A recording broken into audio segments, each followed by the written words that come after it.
In this video, we will be discussing 3 important items that you're guaranteed not to hear anywhere else.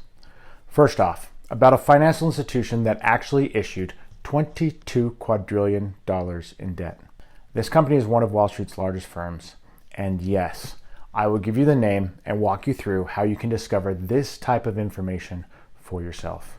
Secondly, we're going to talk about the VIX futures curve and how smart traders can use it to help predict near-term moves in the stock market.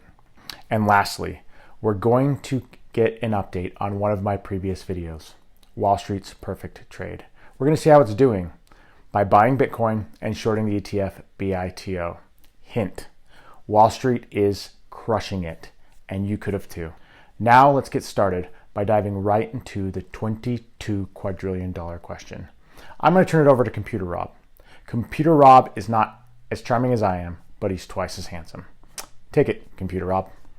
Okay, before we dive into the prospectus for TVIX, the Credit Suisse product in which they issued $22 quadrillion of debt, I wanted to pull up this Forbes article that announced that last year, June 10th, 2021, the world's wealth had hit $500 billion, which is 500 trillion.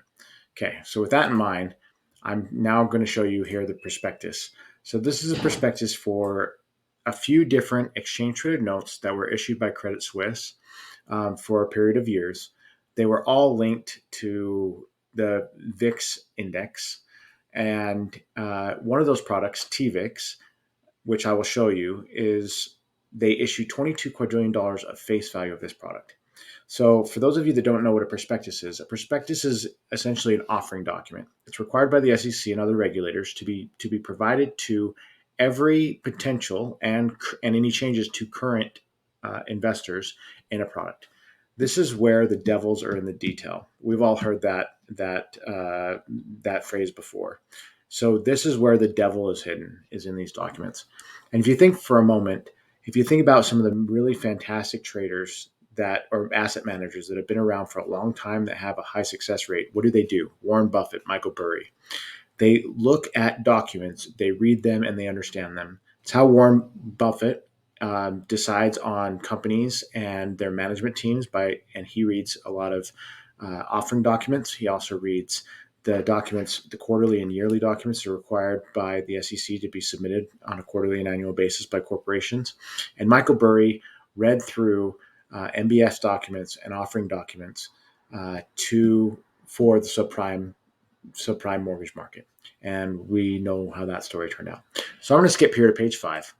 So we're going to see that as of June 10th, 2020, there were issued and outstanding the following, and we're going to skip down to this last one, 8,938,280 2x long ETNs. This is the product TVIX.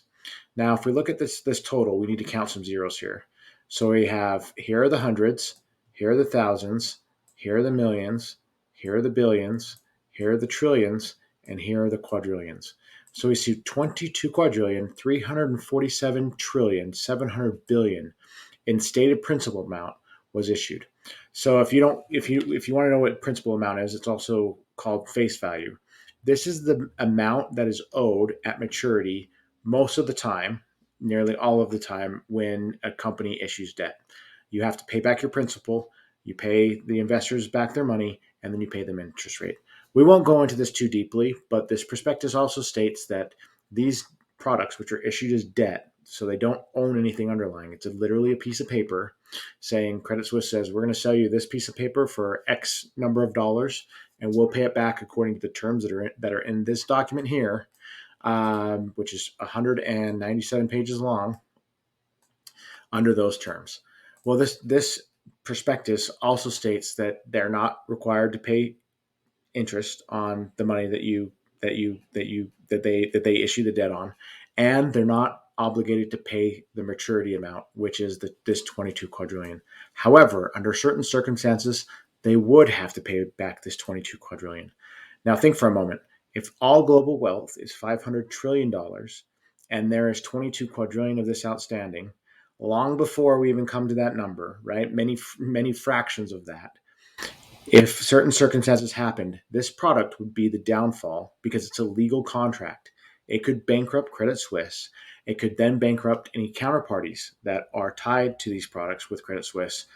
Insurance agencies like AIG, it would bankrupt the Swiss government. It would bankrupt the US government. It would collapse our entire financial system because you cannot bypass a legal obligation.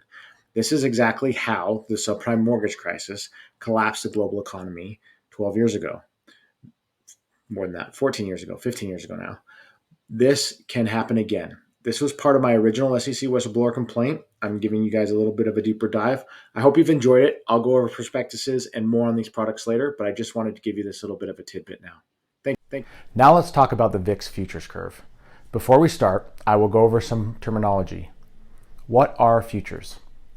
Futures are a financial product to purchase a set amount of an underlying asset at a specific price in the future. Many futures products, those that have a commodity underlying them, actually allow you to take delivery of the product at the futures expiry date. Other futures products, or those that are based on indexes, are settled in cash, meaning no ownership of the underlier is transferred. Contango. Contango is when future prices increase over time. This is the default case.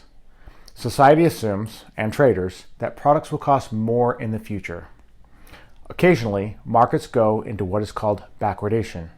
Backwardation is when prices of futures are lower than in the present. It is important to understand that when we see backwardation in any market, we are going through near-term shocks.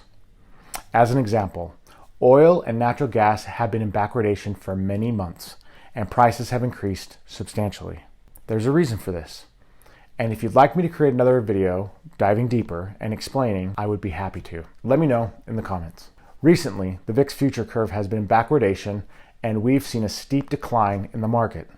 The backwardation is Wall Street's way of saying things are going to be more volatile in the future, not less. Generally, backwardation in VIX futures is very short-lived, under a month, and correlates to steep declines in the market.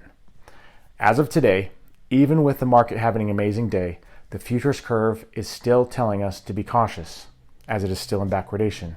Likely, we're receiving anticipation of month-end flows into the market, which is causing it to rise today. This may be short-lived. We should be cautious of how the beginning of February starts. If it's strong, we will see the futures curve go back into contango, and that's the market giving us the all clear sign. And likely the market will go up, up, up. But if we stay in backwardation, likely we will see more declines from here. Today is January 28th, so check in and see if I was right or wrong in a couple weeks. Lastly, let's look at the long Bitcoin short BITO trade I described back in October. Since that time, my trade is up a little over 2%, while Bitcoin or BITO separately are both down around 40%. My trade is exactly how Wall Street trades at your expense. Please watch that video for a detailed explanation. It's linked in the description. If you enjoyed this video, I need you to hit the subscribe notification button. I need you to help me receive the blessing of the YouTube gods to reach a broader audience. I answer every question, so please comment with questions, suggestions, or more.